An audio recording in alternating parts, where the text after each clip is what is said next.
The baby monitor turned on by itself at exactly 2:17 a.m. Emily Harper woke instantly to the sound of static crackling softly through the darkness of her bedroom. At first, she thought her 6-month-old nephew Oliver had started crying again downstairs. Since her older sister Claire temporarily moved into Emily's house after the divorce, sleepless nights had become normal. But this sound was different. No crying, no movement, just breathing. Slow, uneven breathing whispering softly from the monitor speaker on Emily's nightstand. Emily rubbed her tired eyes and reached toward the device half asleep.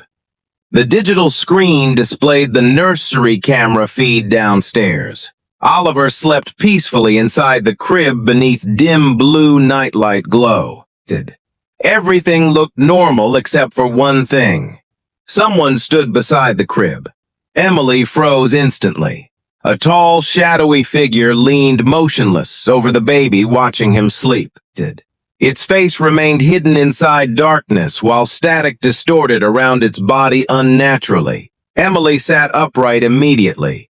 "Claire," she whispered weakly. The figure did not move. Then the monitor speaker crackled louder. A voice whispered softly through heavy static. "She dies tomorrow." Emily's blood turned cold. The voice sounded old, wet somehow, like someone speaking underwater. "What?" Emily whispered instinctively. The figure beside the crib slowly lifted its head toward the nursery camera. Two pale eyes reflected brightly through darkness. "Your sister dies tomorrow night." Emily nearly dropped the monitor. Downstairs, the real nursery remained silent. Oliver still slept peacefully in the crib beside the unmoving figure. Emily grabbed her phone immediately and called Claire's room downstairs. Panic exploded inside her chest. She jumped from bed and ran toward the hallway while the monitor speaker continued crackling behind her. Then the voice whispered again, "Kitchen knife." Emily stopped moving instantly. "What?" The voice breathed heavily through static. 23 stab wounds. Emily's stomach twisted violently. "Stop." The figure beside Oliver's crib slowly pointed one pale finger directly toward the camera. "You won't save her." Suddenly, the nursery camera feed distorted violently. The screen filled with black static for several seconds before returning. The figure was gone. Oliver still slept peacefully alone inside the crib. Silence swallowed the monitor. Emily sprinted downstairs immediately. Claire's bedroom door stood slightly open. Emily shoved it wider. Claire slept soundly beneath blankets, completely unharmed. Emily nearly collapsed from relief. "Jesus Christ," she whispered shakily. Then from somewhere deeper inside the dark house, the baby monitor speak softly crackled again. Still time left. Chapter 1. Part 2. Emily did not sleep again that night. She sat in the kitchen watching the baby monitor until sunrise, while Claire laughed off the entire story the next morning over coffee. "You've been binge-watching horror garbage again," Claire teased tiredly while feeding Oliver inside his high chair. Emily forced a weak smile but said nothing. She hadn't told Claire everything. She hadn't mentioned the exact words the voice used. 23 stab wounds, kitchen knife. Something about the precision terrified her more than the threat itself. Throughout the day, Emily constantly checked every room inside the house, while Claire grew increasingly annoyed by her behavior. "Relax." Claire finally snapped that afternoon. "You're acting insane." Emily wanted desperately to believe she was overreacting. But then the baby monitor turned on again at exactly 4:44 p.m. Static erupted through the speaker while both sisters stood in the kitchen. Claire jumped in surprise. "What the hell?" Emily slowly lifted the monitor from the counter with trembling hands. The nursery camera feed showed Oliver sleeping upstairs. But someone stood in the corner beside the rocking chair now. Same tall shadow figure.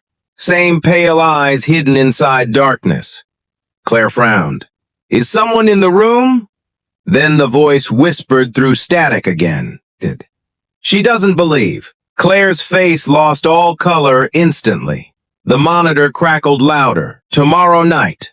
Claire backed away slowly. Emily. The figure in the nursery corner slowly raised one arm toward the camera. Long pale fingers pointed downward, toward Oliver's crib. Then the voice whispered softly, "The baby watches." Suddenly Oliver started crying upstairs in real life. Both sisters froze instantly because the nursery camera still showed him sleeping peacefully inside the crib. The crying continued, echoing faintly through the ceiling above them. Claire stared toward the staircase in horror.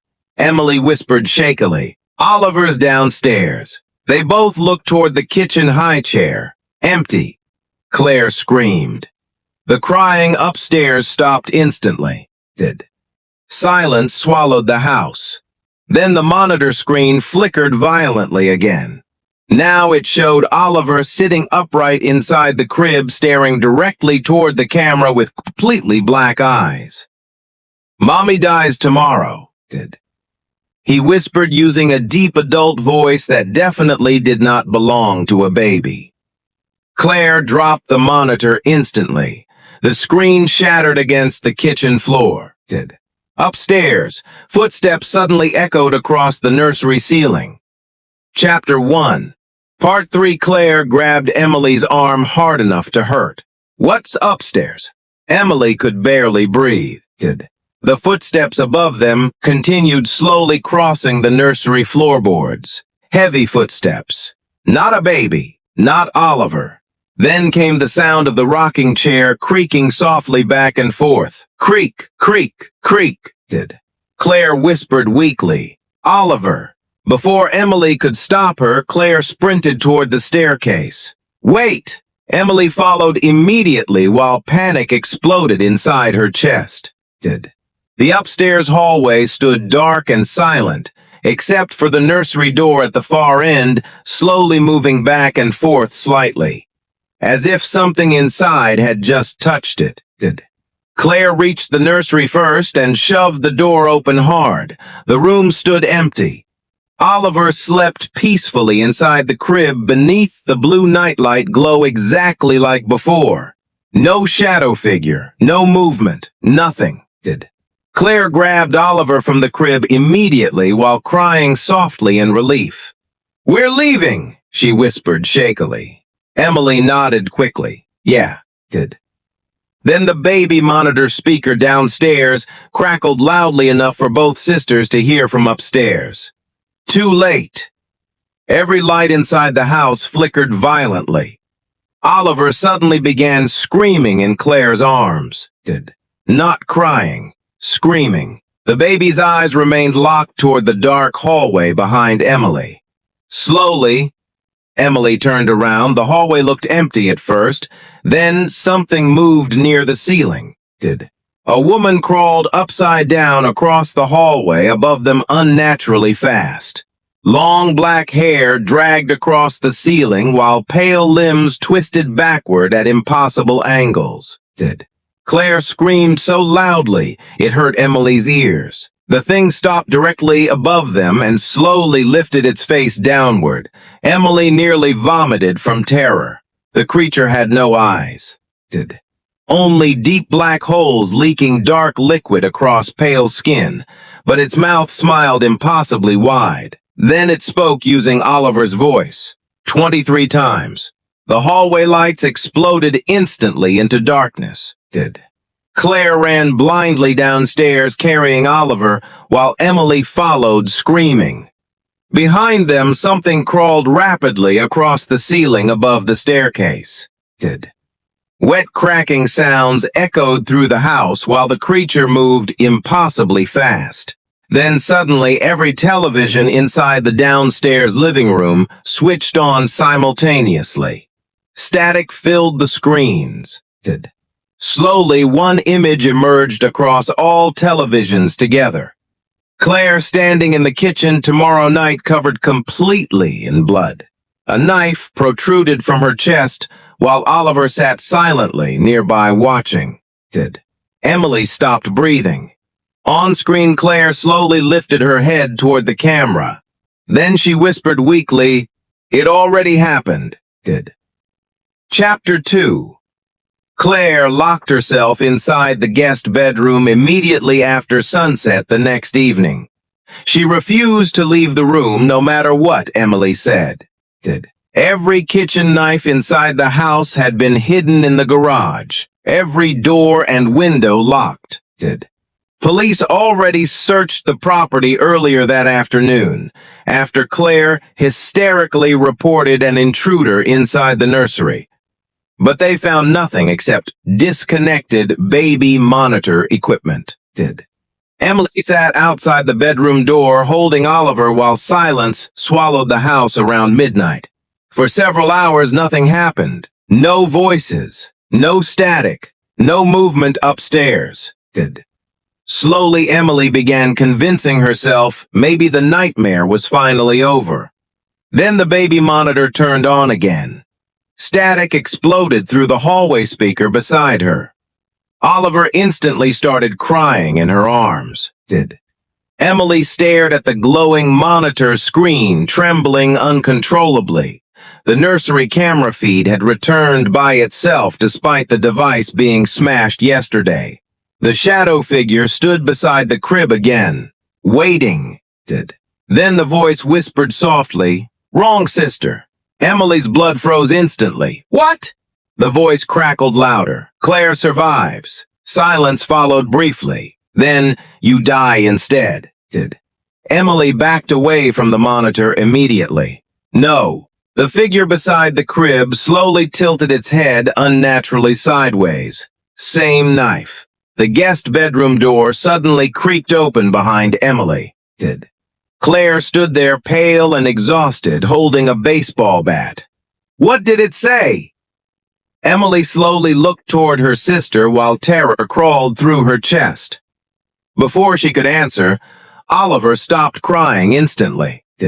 Then the baby smiled. Emily froze. Oliver slowly turned his head toward Claire. "Mommy leaves first," he whispered in the same deep adult voice from before. Claire screamed and stumbled backward. The hallway lights flickered violently. Then every door inside the house slammed shut simultaneously. Bang, bang, bang. The monitor screen suddenly changed feeds automatically. Now it showed the kitchen downstairs. Empty except for one thing sitting on the counter beneath dim light. A large kitchen knife. Emily whispered weakly, "I hid those." The shadow figure slowly appeared behind the knife inside the camera feed. Then it pointed toward the basement door. "It waits below." Chapter 2, Part 2. The basement door slowly creaked open by itself downstairs.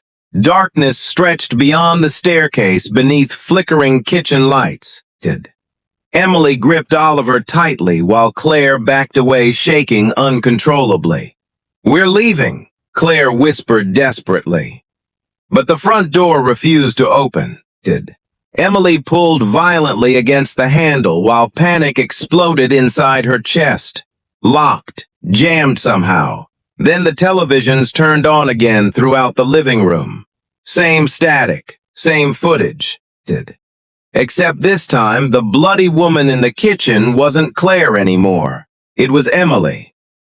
23 stab wounds covered her body exactly like the voice predicted. Claire covered her mouth, crying. "No!" The dead version of Emily on the televisions slowly lifted her head toward them. "Don't go downstairs," she whispered weakly. Then the screen distorted violently. Something moved behind corpse Emily inside the footage. A tall, pale woman carrying the kitchen knife. Emily froze because she recognized the woman instantly. Their mother, dead for almost 8 years. Claire whispered shakily. That's impossible. Their mother slowly smiled at the television camera. Family stays together. Suddenly Oliver started laughing. Deep adult laughter from inside a baby's body. Emily nearly dropped him in terror. Then the basement light switched on below the stairs, revealing old family photographs covering every wall down there. Thousands of them. Childhood birthdays, Christmas mornings, family dinners. Except in every photograph, their mother's face had been scratched away completely. The voice whispered softly through the baby monitor speaker. She wants her daughters back. Claire suddenly grabbed the baseball bat and ran toward the basement stairs. Mom! Emily screamed after her desperately. Claire disappeared into the darkness below while Oliver continued laughing softly in Emily's arms. Then the basement door slammed shut behind Claire hard enough to shake the walls. Emily ran toward it immediately. Locked. Claire! Silence answered from below for several agonizing seconds. Then came screaming. Claire's terrified screams echoed upward through the basement floorboards. Something heavy crashed downstairs. Then the screams abruptly stopped. Silence swallowed the house again. The monitor speaker crackled softly. One sister left. Chapter 2. Part 3. Emily grabbed the fireplace poker beside the living room and smashed repeatedly against the basement doorknob until the lock finally snapped apart. She rushed downstairs carrying Oliver against her chest while darkness swallowed the basement around them. The smell hit first. Wet earth, rust, blood, old decay. The basement looked completely different now than earlier that day. The walls stretched farther somehow. Endless darkness extended beyond the hanging light bulbs, while family photographs covered every surface. But now the pictures had changed. In every photograph, Emily and Claire stood smiling beside their mother, except their eyes had been scratched out too. Claire, Emily whispered weakly. No answer came. Then Oliver pointed silently toward the darkness ahead. Emily slowly turned.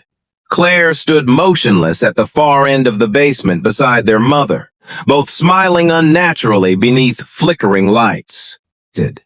Claire's skin looked pale gray now, her eyes completely black. You came down after all, she whispered softly. Emily backed away immediately. Claire. Their mother stepped forward, holding the kitchen knife loosely at her side. Families belong together, she whispered gently. Tears streamed down Emily's face instantly because the voice sounded exactly like she remembered before cancer destroyed her years ago. Warm, loving, human. Emily almost believed it for one horrible second. Then Claire's chest suddenly split open down the center, revealing dozens of stab wounds leaking black liquid. Emily screamed. Claire smiled wider. 23 times. The dead mother lifted the knife slowly. Now your turn.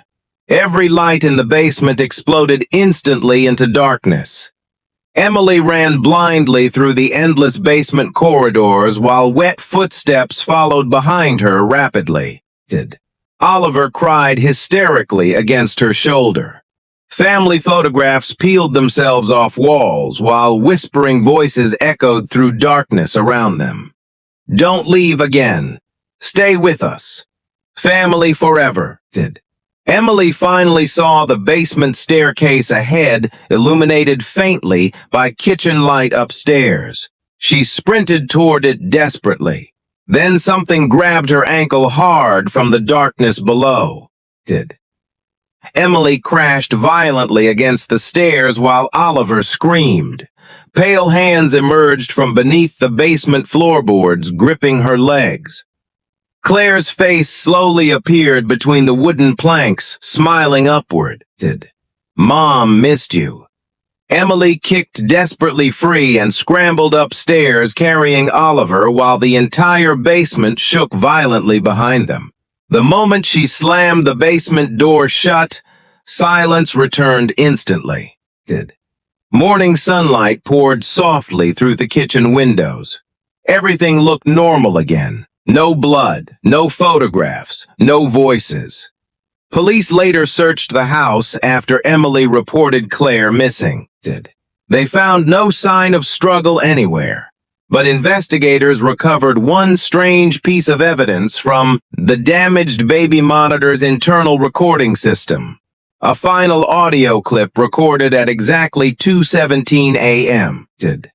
In the recording, Claire could be heard screaming somewhere far away while a baby laughed softly nearby.